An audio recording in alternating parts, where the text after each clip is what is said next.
This edition of the Rahman Experience is brought to you by First Coast Nutrition and Supplements. It's your one-stop shop for keeping your body in optimum health. Get all the help you need right now at pmpnutrition.com. The Jacksonville Free Press newspaper, bringing positive news to North Florida for more than 30 years. JacksonvilleFreePress.com. And Edward Waters College. Enroll right now. ewc.edu. Edward Waters College, emerging eminence. It's time, one of the hottest podcasts in the country. You're inside the Rahman Experience. M-I-N-E-S-G-R-A-N-T. Yeah. Yo, Mr. Johnson, it's the anthem. No, this ain't a game, plugging Madden. Got the daily news, what they have. Couple interviews, a couple things we asking. And experience the greatest teacher. As you experience the greatest teacher, a living testimony, really truly make it deeper. And life a pretty penny, not as pretty when it's cheaper. This is for the culture, never trying to get over. I know this world is getting colder. I ain't come here to roast ya, so it's what I told you. Rahman experience, Johnson experience. Oh man, you curious, breaking news serious, but we still laugh and smile. Got them bad laughing now, moving from the left to the right like speakers panning now. Rahman experience, Johnson experience. Oh man, you curious, breaking news serious, but we still laugh and smile. Got them bad laughing now, moving from the left to the right like speakers panning out. I can't do it for the vine, I just do it for the podcast. I stay connected without Comcast. I make them stay like it's on task. I make them stay like it's on task. Keep going, keep rolling with it. So many episodes and I let them know. A lot of things they ain't never know. But we gon' take our time, we'll forever glow. This the Rahman experience, Johnson experience. Oh man, you curious, oh man, they mad. Yeah, they furious, oh man, they mad. Cause they furious, keep on rolling. Keep on going, go coast to coast, cause we keep on coasting. M-I-N-E-S-G-R-A-N-T. Got these flows in a smooth lion ocean. Move with the groove and I move with the tune and vibe with the wave and I'm still showing praise. Got first, family second, but tune in, go ahead and we gon' do this. Rahman experience, Johnson experience. Oh man, you curious, breaking news serious, but we still laugh and smile. Got them bad laughing now, moving from the left to the right like speakers panning now. Rahman experience, Johnson experience. Oh man, you curious, breaking news serious, but we still laugh and smile. Got them bad laughing now, moving from the left to the right like speakers panning out. Hey, what's going on? Welcome to this edition of the Rahman Experience. I'm Rahman Johnson, your host, and this is going to be a fun show, but a serious show, because serious topics are what we talk about on the Experience. There is so much going on in the news right now. I wanted to spend time talking about the presidential candidates and all of the stuff that is going on with them, but I thought it was more important that we deal with substantive issues that were happening right under our noses. And I happen to be online, as you guys know, I'm a Twitter fiend and Instagram fiend and all those other social media applications, and I had a chance to see a story of a young man that I'll share with you in just a moment from Morehouse College. And this guy had been, from his confession, sexually assaulted by someone working at the school, and no one was listening to him. And he felt his only redress to getting some detail or someone to listen to his story was to go on to Twitter and record a video. So we'll listen to that video and then talk to him. We've got him exclusively on the Experience this week. So it's a pretty heartfelt show about that. And it's something sad. I mean, there are many of us who have not only gone through sexual assault, but who have families and others who've had to deal with those things. So we've got to find ways to move forward and move past those places where we're stuck. And I think the Experience is doing that this week. Also, we're going to be talking in the news about the squad. Do you know why Alexandria Ocasio-Cortez and AOC, the AOC, Representative Ilhan Omar, Ayanna Pressley, and Rashida Tlaib are called the squad? Well, I've got the answer. Gail King did an interview with the squad. Gail King from CBS News, and she talked to them, and we know why they're called the squad. I think that is so interesting. I can't wait for you to hear that, and I'd love to see what you think and hear about some of those topics. Also, the presidential debate. There's already been a couple of rounds of presidential debate. They're debating again. They'll be having, CNN is sponsoring another set of debates with the Democratic candidates. Have you made your decisions? what you put in? Has that changed? I know at one point everybody was like gung-ho Elizabeth Warren, then Pete Buttigieg, then Joe Biden has always been at the top, and then Kamala Harris. So there's been some back and forth. What do you think? Have you started to make your decision, or is it way too far? I know some people are saying that it is just too far in advance to make a decision as to who they're going to vote for in the election in 2020. And then some people say that the other day there's the new billionaire that just got in the race. Everybody went crazy, and they were like, well, it's too late. He shouldn't be in the race. And, what do you think? Should he be in the race or not? Right now, I think there are 22 candidates. You had one California congressman drop out of the race. But do you think it's too many people in the race? I don't know. I mean, I don't know. The jury's still out on that for me. I don't know. I'm looking at the race all over, and think about this. We recently lost, as I reported on one of the other Rahman Experience shows. We recently reported, and Tom Steyer. I'm sorry, my producer's telling me I didn't say his name. I'm sorry. Tom Steyer, billionaire Tom Steyer's in the race as well.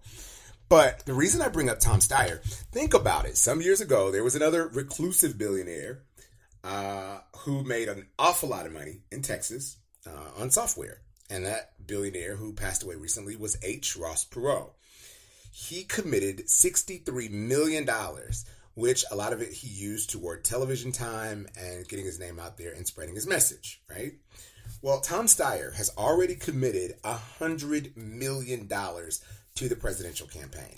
Now, here's the thing. If he's committed $100 million already, and Ross Perot committed $63 million back then, and now we have technology to reach more people and get a greater message, and according to the squad and others, Washington is broken, maybe Tom Steyer has a chance, because he's not having to raise money like Elizabeth Warren is doing, or Cory Booker, or Kamala Harris, or any of the other ones. He is literally going to write a check.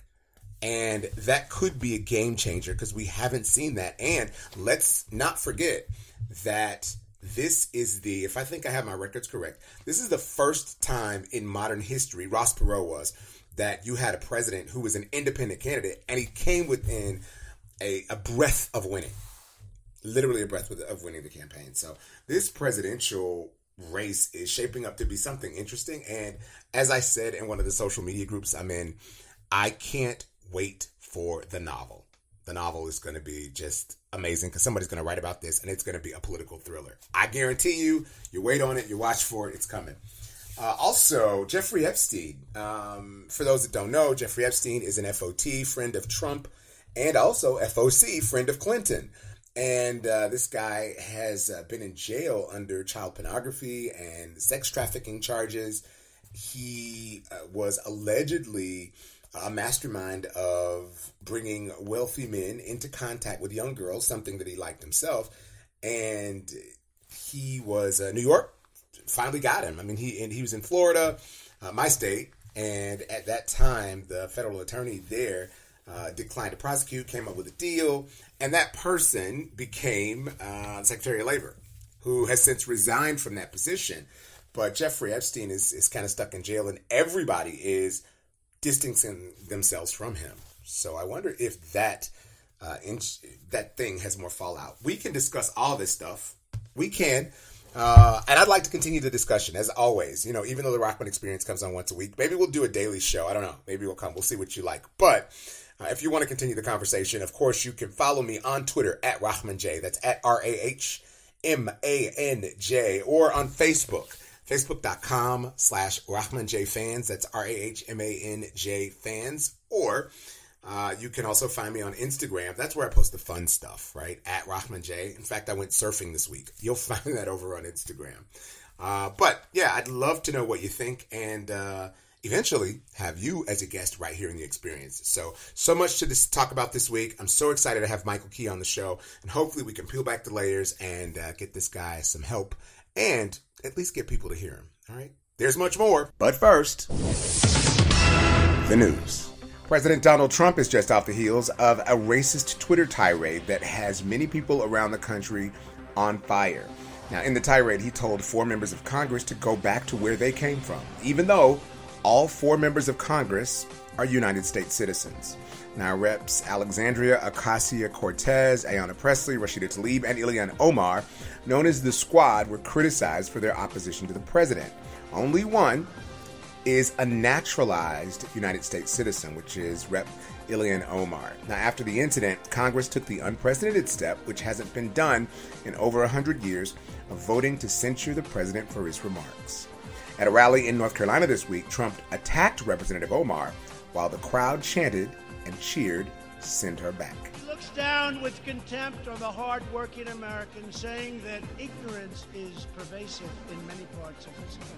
And obviously and importantly, Omar has a history of launching vicious anti-Semitic screeds.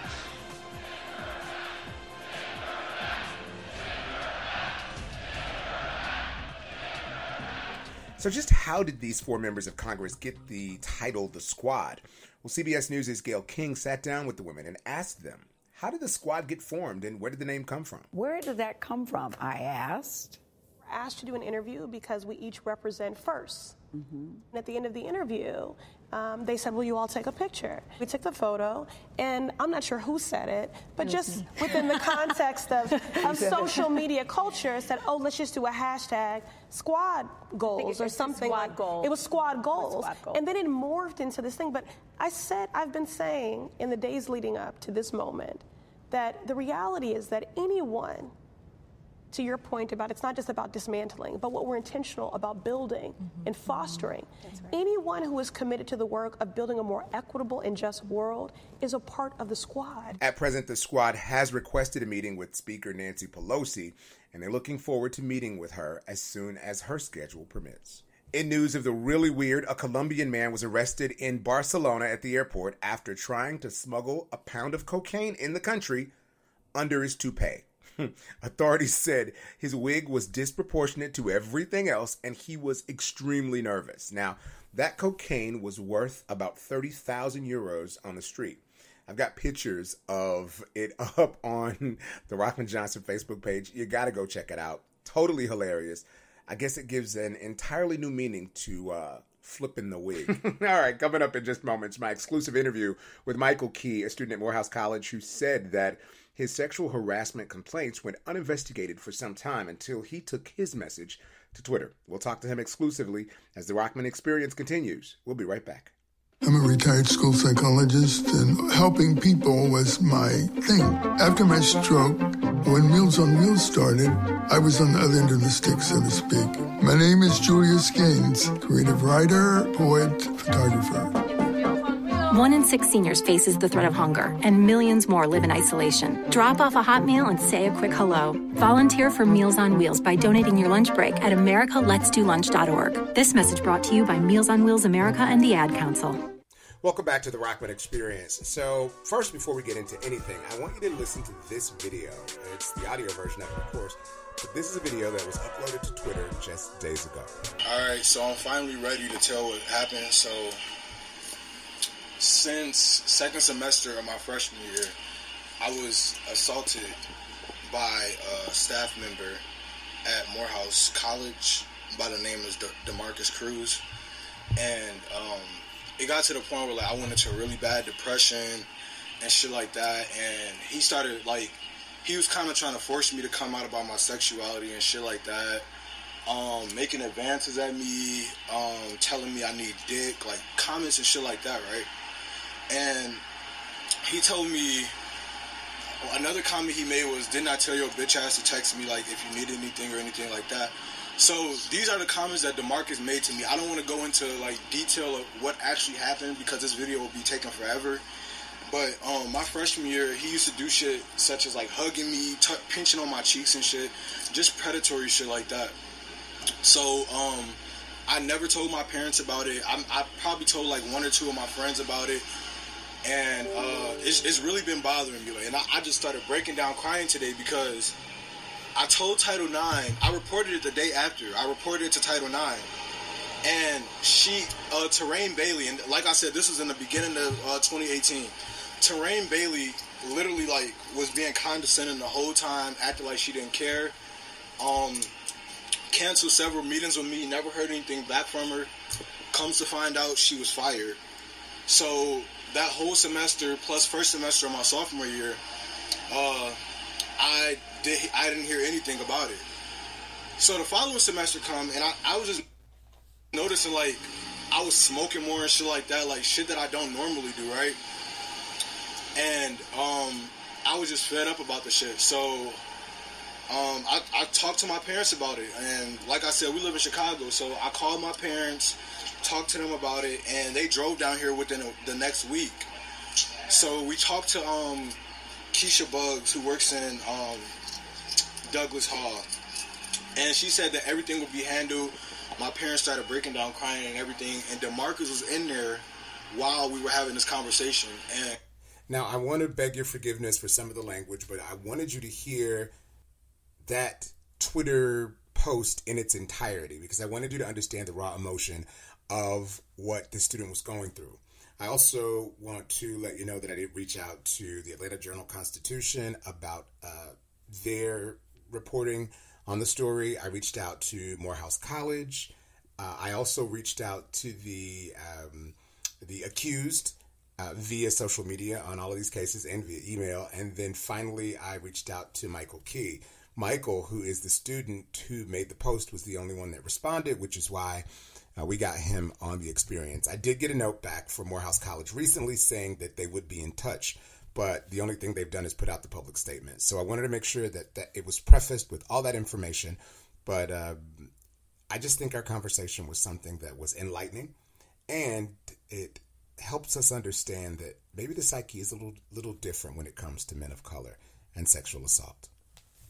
You're inside the Rahman Experience. This is Rahman Johnson. And of course, we like to keep you up to date on what's going on around the country.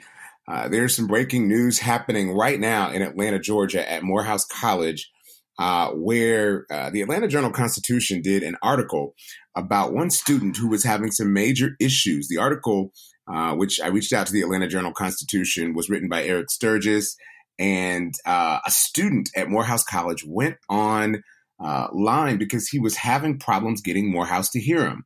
The student had allegedly, and I have to say allegedly, but we're going to talk about that more, been sexually harassed by one of the employees at Morehouse College and had reported it several times at Morehouse, and the school did nothing. Now, this is the second time that an incident like this has happened. You may remember about a year or more ago, another incident similar to that happened. And according to those students that were involved there, the school did nothing again. The Morehouse College, I must say, did respond after the student posted a video. And by the way, this video got about 330,000 views so far on Twitter and continues to trend. And people are incensed, and there are others who are coming forward saying these kind of issues are happening with them.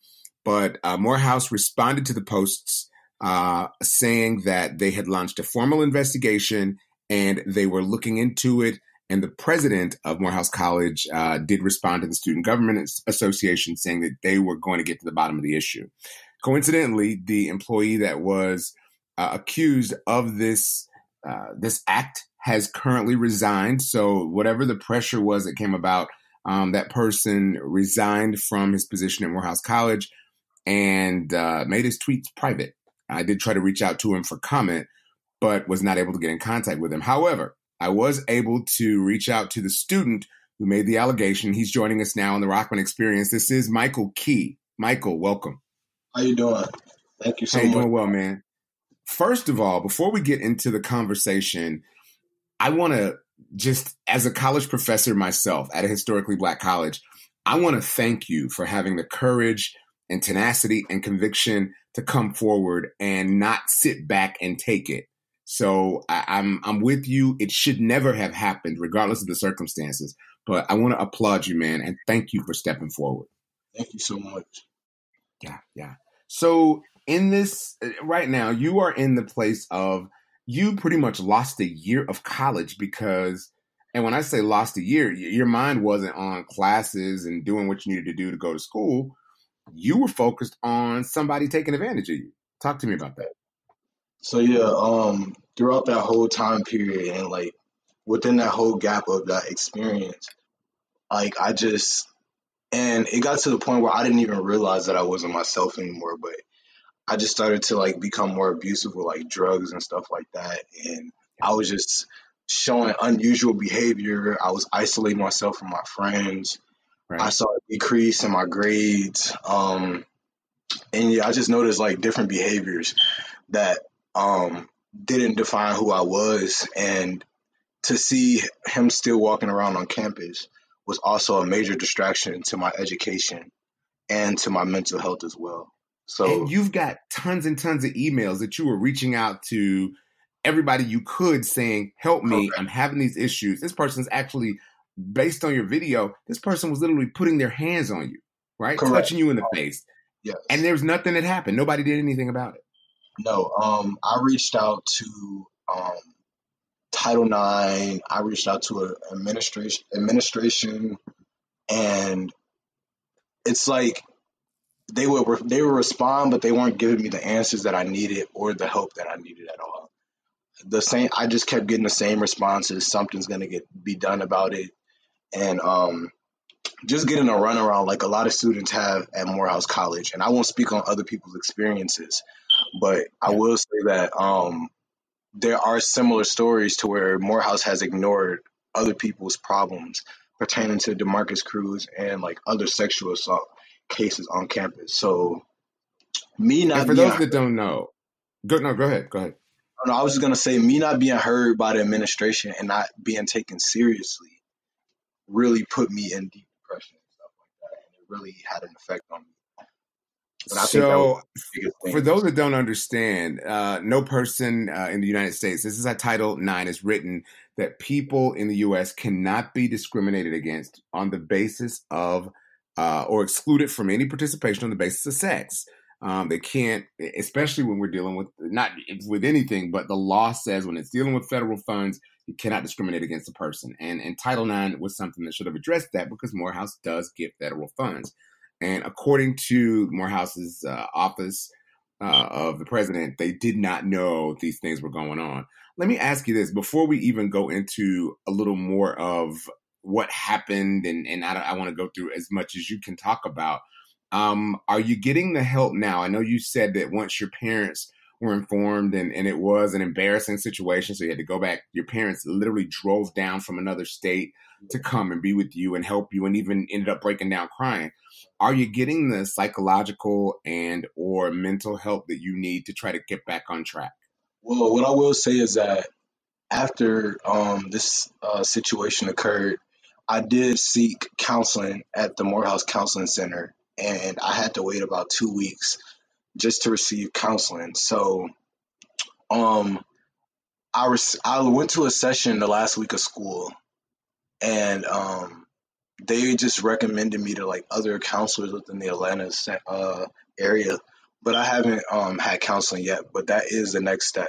Counseling is definitely the next step, because I do need it. I do. And so I'm going to be in touch. I want to tell you, I've reached out to, as a college professor here at Morehouse College, I've reached out to Dr. Jacqueline Connolly, who is the chair of our psychology department. Also, Rachel Gator, who is a licensed clinical psychologist here in Jacksonville. They're reaching out to their contacts, because before I talked to you and even did this, I reached out to them because I knew how important counseling was. So we'll be sending you some resources to hopefully help you get the help that you need. Even though I know it's Morehouse's primary responsibility, as a journalist, I didn't want to talk to you and say, well, I don't, like, oh, nice talking to you and move on. I really want you to get the help that you need, man. So much. That's primary. That's primary. Thank you. So let me walk me through how it happened. How did you get from, hey, I'm a freshman, happy-go-lucky, ready to go to Morehouse, ready to follow in the footsteps of Martin Luther King Jr., to this person being aggressive toward you? How did you get to that point?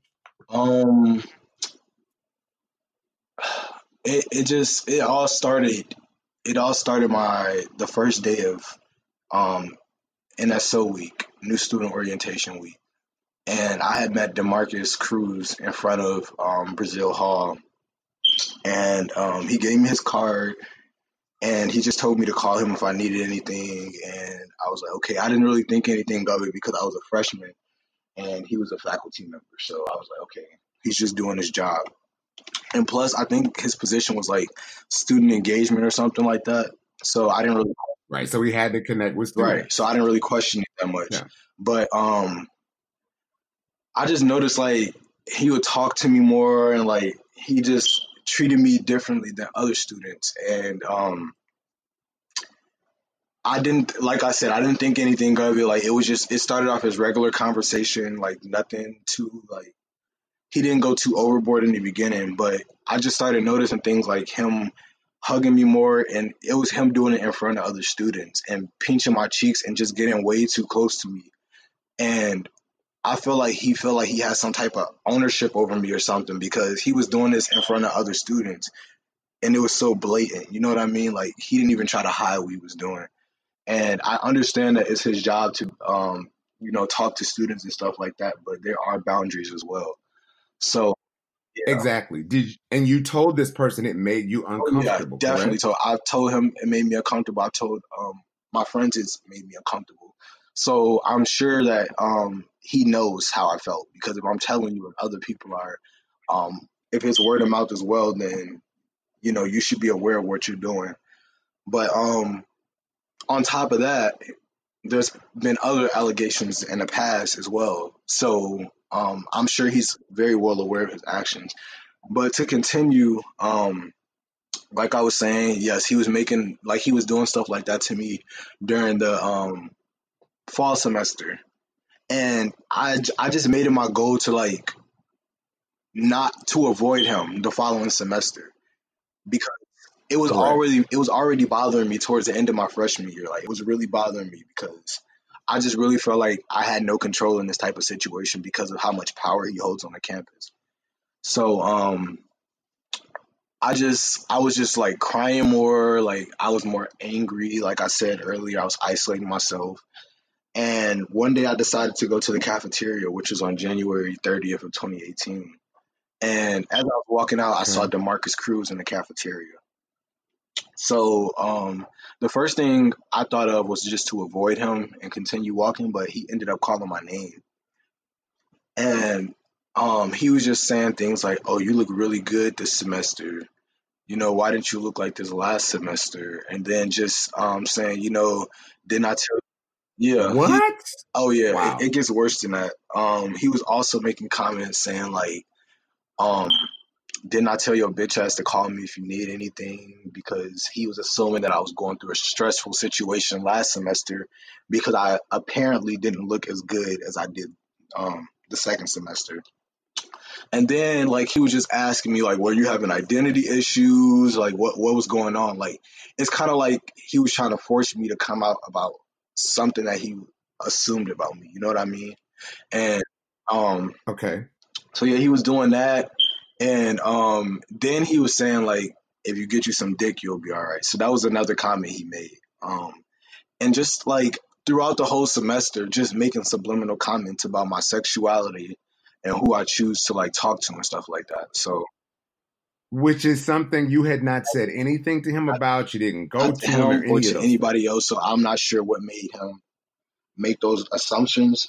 And I also don't know what his goal was, but I never told him anything regarding my sexuality. So yeah. And that right there, like my grades started falling. Like my sophomore year was just chaotic. It was all over the place. I couldn't think straight. Like it was just all bad. So tell me this, what is at this point right now, although we know the school has said that they are reaching out to investigate, what have they said they're going to do for you?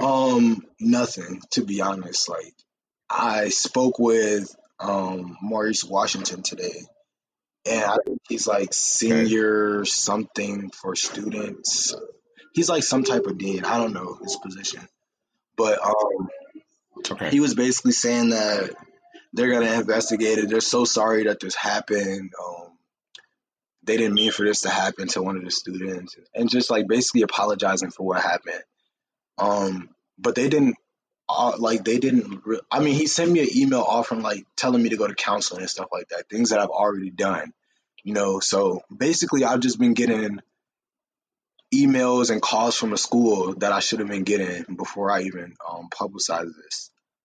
And I finally got an email back from HR because the Title IX director never continued the case after she was fired or quit. I don't know what happened with the second director, but nothing was ever.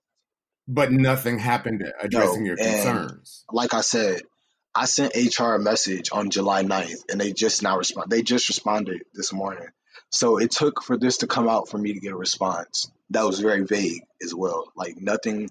They didn't tell me they can do anything for me. They didn't like. I just don't feel like anything is being done. Like unpaid leave is the most that they've done so far. And school is about to start back. Where do you sit with, do you feel comfortable going back to school this semester? Where do you sit with and going to continue? By the way, what's your major? I'm a sociology major at Morehouse. Minor. Okay. All right. So do you feel Spanish. And what now? Okay. With a minor in Spanish. Do you feel what's next for you? Like, I mean, do you feel comfortable going to get back into school? Like, what's next? I don't know. Honestly, I'm really happy that DeMarcus supposedly chose to resign.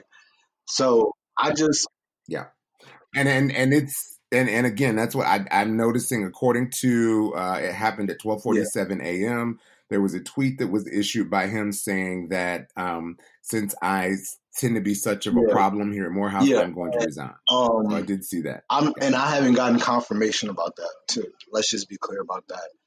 It hasn't been confirmed that he has resigned. I think that was just, a way to deflect the situation. And victimize himself. But when I spoke to Maurice, there was nothing said about DeMarcus resigning. So I'm not sure that statement is even true. But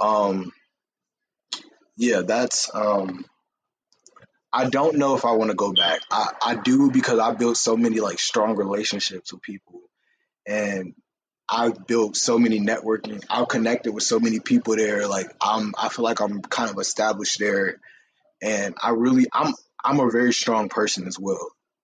So yes, this situation did take over my mental health.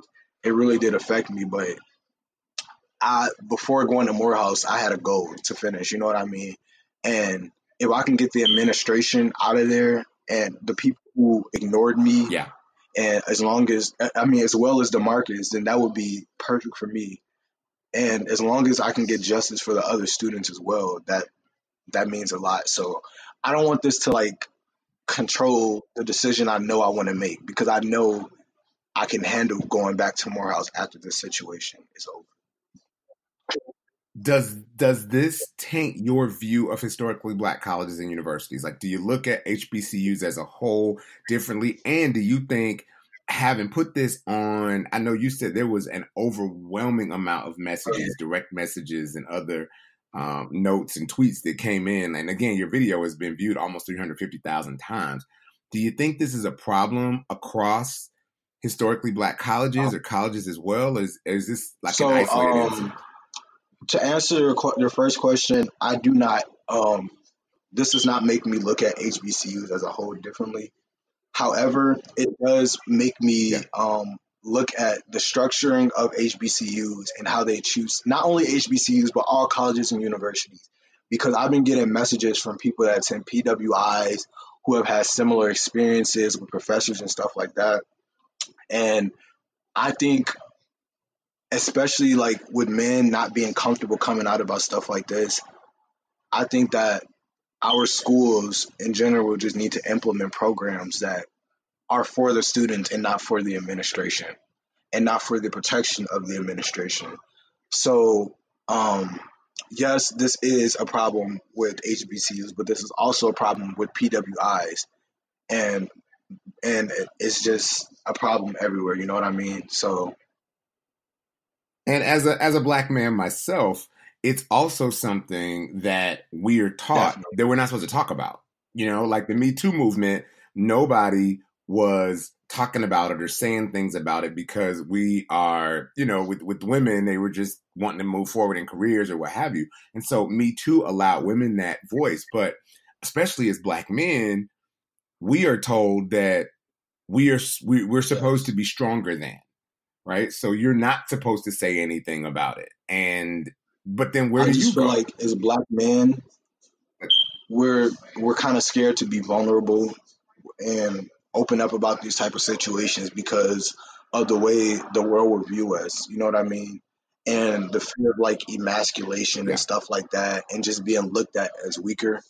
But as for me, I want other Black men, because I've already received so many messages about Black men that have experienced this. And my goal is to just get them to, come out about these type of situations so people know that it's happening to us too. You know what I mean? And so it won't be so common, because I know it happens a lot. And I just want other people to speak out about it. And there has been people who've spoken out about it publicly. Black men, this is something I don't see often. So this is definitely I'm just glad that I allow other people to be comfortable to speak about this. And let me ask you this: and the way I found out about it, I just happen to be, I'm a part of social media. I'm about to give a lecture coming up with Dr. Ann Kimbrough's class, who leads social. She's a professor and former dean at the School of Journalism and Communications at FAMU, and so I saw your stuff, and I'm saying, wait a minute, this can't be real. And I looked at it, and I could see the passion. What was it that sparked you? Because I teach a class in using social media properly. What was it that sparked you to say, you know what? And again, I know obviously it's the courage, and you were fed up, and you were moving forward. But what was that moment like when you said, you know what? I got to do something drastic. I'm just going to stand here on Twitter, and I'm going to say this and hope somebody sees this. What was that moment for you, that watershed moment that broke it down, when you had to do something scorched earth so people would hear you? Yesterday, I just, out of nowhere, I just broke down crying. I woke up and I just broke down crying out of nowhere, because I just didn't feel like myself, like I really didn't feel like myself. So I just broke down crying, and I talked to both of my parents about the situation. And it's like we just kind of had another moment where we were like all sad and stuff like that. And we were kind of back at Morehouse in front of administration crying again. And it was all over. So I'm just like, I was just saying, like, this is not me, and this is not the life I want to live anymore. I just don't feel like I'm being myself and living up to my potential, because I'm allowing this to hold me back. And my parents were just saying, like, something is going to work out for you. And like, this, and they were just like telling me to call lawyers and stuff, and they just told me to like do what I feel like I need to do, and don't do what I feel like other people wouldn't want me to do. You know what I mean? Like, and that's being quiet. That's what some people will want me to do. Some people would rather be quiet. And quote unquote man up. Yeah. Right. No, you need to speak up. There you go. I've always just been like a very, very outspoken person, and no matter how much backlash or whatever, like, people have to say, that has never been like a problem to me, because I know what my ultimate goal is, and I know how it's going to affect people. You know what I mean? So it was just that him just taking over my whole mindset, that just did it for me. And that talk with my parents really, really, really pushed me to do that. And I just felt like I would have so much support on social media. And I was like, what can actually go wrong with me posting this? I'm telling the truth. There's other people who have experiences as well. I know for a fact, even though before I posted that, nobody ever told me that they had experiences with DeMarcus, but I knew what type of person he was, and I knew how he talked to students, and it was a little bit too far, and I knew that I would have people backing me up. So I would say that's what sparked me to do it. I got you. As you move forward in this space, what is it that you would want to tell to other students who may be afraid to come forward, who may be in the same spot and process or going through some of the same things as you, what would you say to them right now when they say, oh, I can't do that? I've looked and I have seen some of the crazy tweets. I went through them before I even reached out to you, where I'm reading one tweet from Vinyl Pharaoh. How is Twitter going to help with this issue? Niggas be females. Oh, damn. And I mean, people were just coming. Some people were just saying some real disrespectful things. What do you say to that kid who is experiencing this and doesn't know what the next step is? I just think when people I'm going to answer both of your questions, but I just think when people make those type of comments, it's because a lot of time people have those experiences. And I'm not saying he personally had that experience because that's something sensitive to talk about, but it's a lot of times because they had those experiences and they don't know how to deal with it. But what I would say to people is definitely receive counseling. Definitely, try to receive healing and all of that, and use all the resources necessary. And when you're using those resources and stuff like that, it will kind of give you that drive to speak up about it. You know what I mean? So definitely taking care of yourself, getting counseling, making sure your mental health is great. You know what I mean? And just taking the initiative to speak out about it, because it can really, really, really help another person. It can help so many people. It really can. So, yeah. I got you. I've been trying to, while we're talking, I think I have Rachel Gator, who was a classmate of mine, and she's also a clinical research psychologist working on her terminal degree. Rachel, are you with us? Yes. Yes, I am. Are you able to hear me? I am. We can hear you fine. Rachel, please meet my new friend, Michael Key. Rachel's also a graduate of a historically Black college, Edward Waters College. And Rachel, you know about the story. We've talked about Michael. What you as a psychologist, obviously you're more clinical in research, but what can he do now until we can get him? And I told him that you and Jackie Connolly, and we're going to put our arms around his brother and get him the help he needs so he can get back on track. But what can he do in this moment to try to get beyond this place of this victimization? Well, I think one of the key steps that he has already taken is having a degree of transparency. I will say that I can speak just for when you think of our community, and I say our community meaning people of color, our Black people, sometimes there is stigmatization that's placed on different experiences based on gender. And so, unfortunately, if Michael was a female, he probably would not have to worry about resources or support because he would have a village rallying around him. The fact that he is a male and he is speaking openly of an experience that he's had that is traditionally one that people publicize and wouldn't experience, especially when you think of people of color and look at our society. Unfortunately, there are many times, very often, where we're not even looked at as victims. Often the question becomes, what did this person do to put themselves in a situation where this, happened to them, or, did they provoke the perpetrator?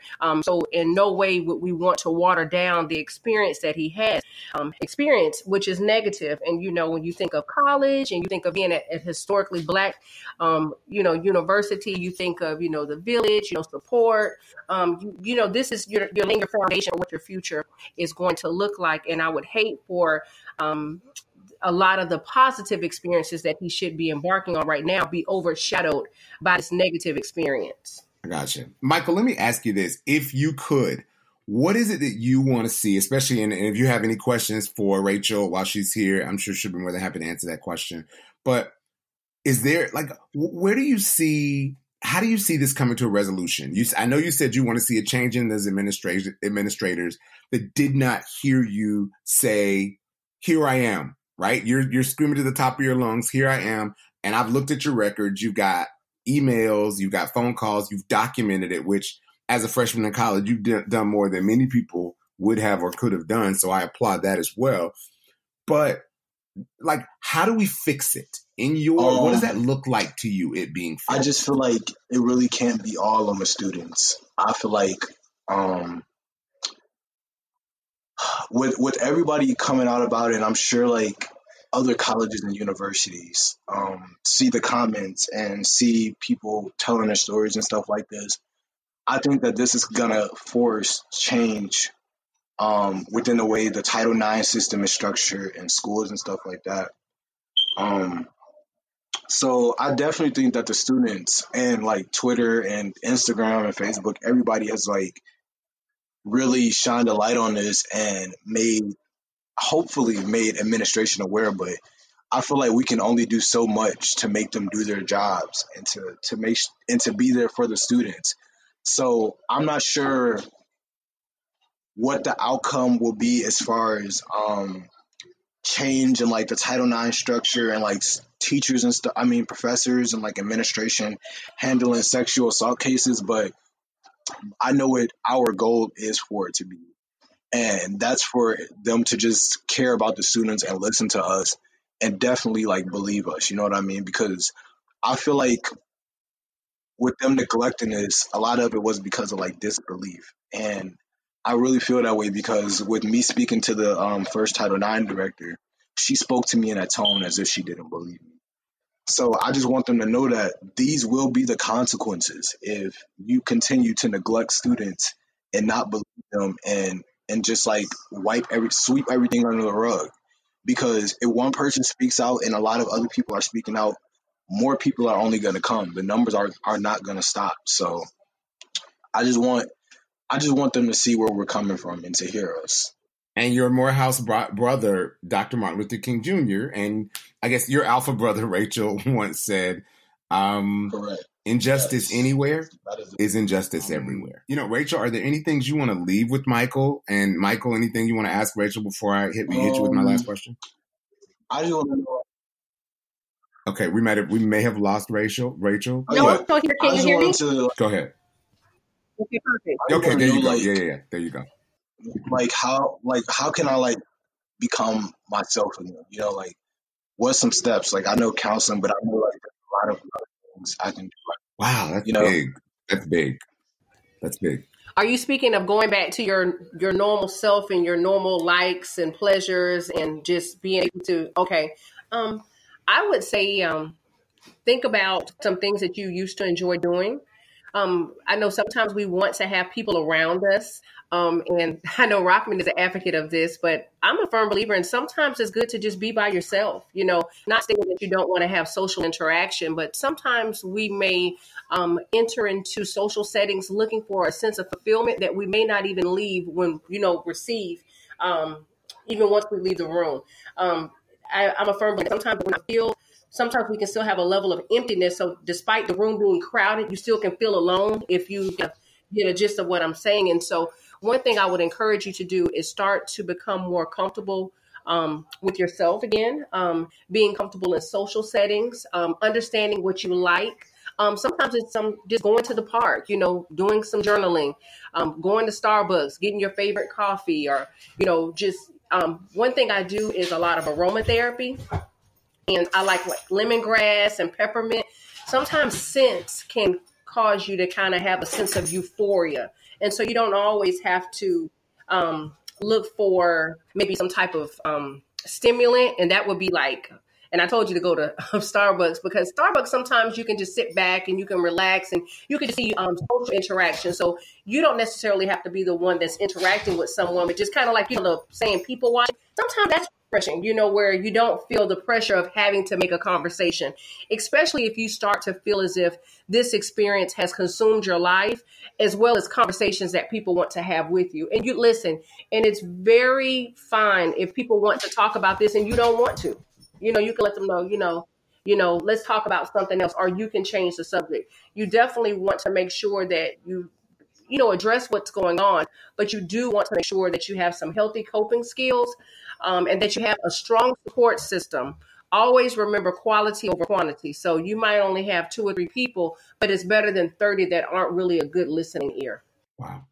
Let me ask you this, Michael. What did you learn from this? Because there's something, and obviously I'm not a psychologist, but I do, as Rachel knows, I'm a meditator, and I've kind of found my way through this world in my own little space. But what did you learn from this, Michael? What did you learn right now for you? What is your key learning from this? I learned that people in power definitely use that power and take advantage of it, no matter how many accusations and stuff that have been made.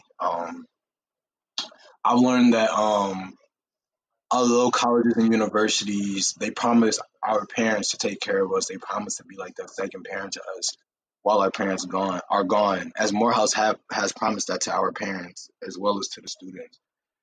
And I've noticed that like some schools are, just for the administration, and some schools are just for business, and they're not for the students. And I've learned that being vulnerable can reach a really positive outcome, and it can really touch a lot of people and bring light to their stories as well. And there's something I want to add to that, and I think you've already, you're on that path to healing. Yes, it's important that you find a counselor. Yes, it's important that you have those conversations. But like Rachel said earlier, the journaling and writing it down and talking about it, you're already on the way to healing. Yeah, there needs to be something done about it, but you've got to go through the catharsis yourself. I think all of us have gone through things where we've been hurt. You're finding that way to heal. But here's what I want you to know for sure. At the end of the day, though, you hold the power. And I think that's what Rachel was saying before. You have that power.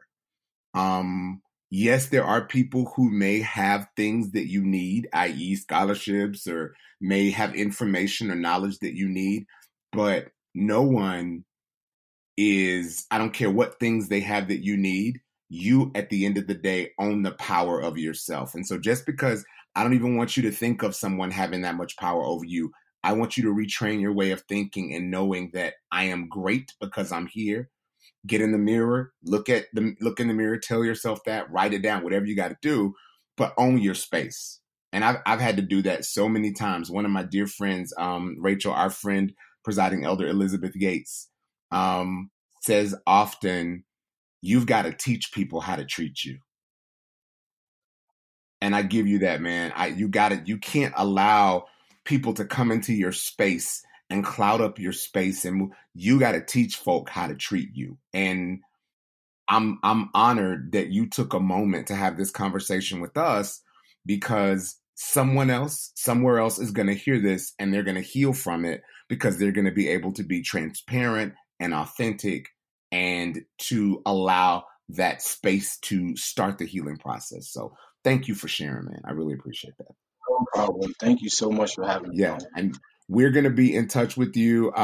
For those of you who are listening, there are going to be some resources we give at the end of the show where if you are having any of these kinds of issues where it comes to Title IX or sexual harassment, there'll be several websites and or some other information that you'll get so that you can get the help you need, as well as counseling services. I'll leave that at the end of the show.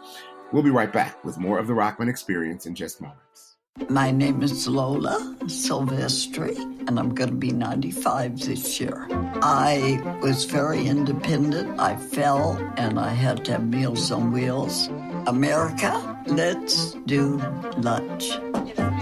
1 in 6 seniors faces the threat of hunger, and millions more live in isolation. Drop off a hot meal and say a quick hello. Volunteer for Meals on Wheels by donating your lunch break at americaletsdolunch.org. This message brought to you by Meals on Wheels America and the Ad Council. Man, do I love card night.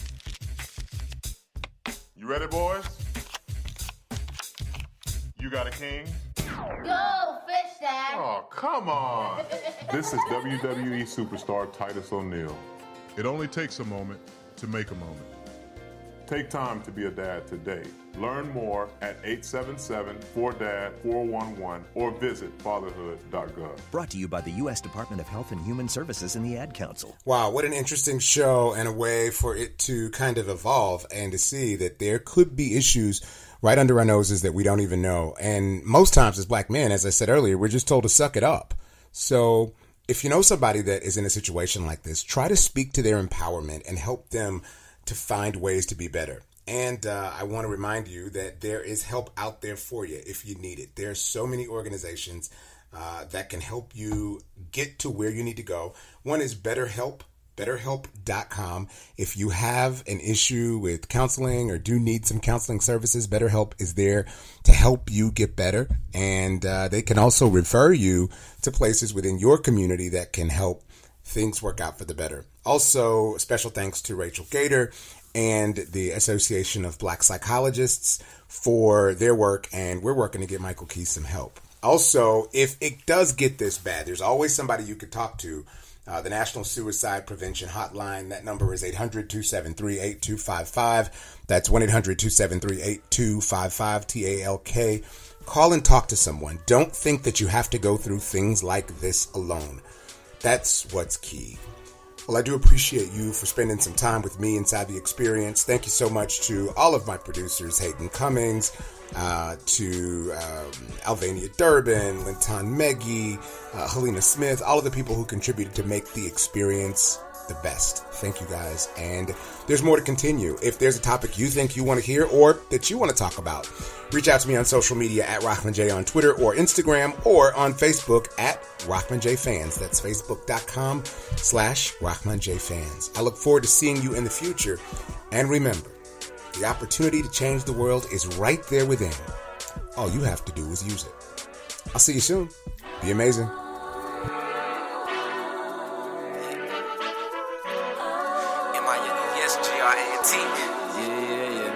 Yo, Mr. Johnson, it's the anthem. No, this ain't a game, plugging Madden. Got the daily news with the habit. Couple interviews, a couple things we asking. And experience the greatest teacher. As you experience the greatest teacher, a living testimony, really truly make it deeper. And life a pretty penny, not as pretty when it's cheaper. This is for the culture, never trying to get over. I know this world is getting colder. I ain't come here to roast ya, so it's what I told you. Rahman experience, Johnson experience. Oh man, you curious? Breaking news serious, but we still laugh and smile. Got them bad laughing now, moving from the left to the right like speakers panning now. Rahman experience, Johnson experience. Oh man, you curious? Breaking news serious, but we still laugh and smile. Got them bad laughing now, moving from the left to the right like speakers panning now. I can't do it for the Vine, I just do it for the podcast. I stay connected without Comcast. I make them stay like it's on task. I make them stay like it's on task. Keep going, keep rolling with it. So many episodes and I let them know a lot of things they ain't never know.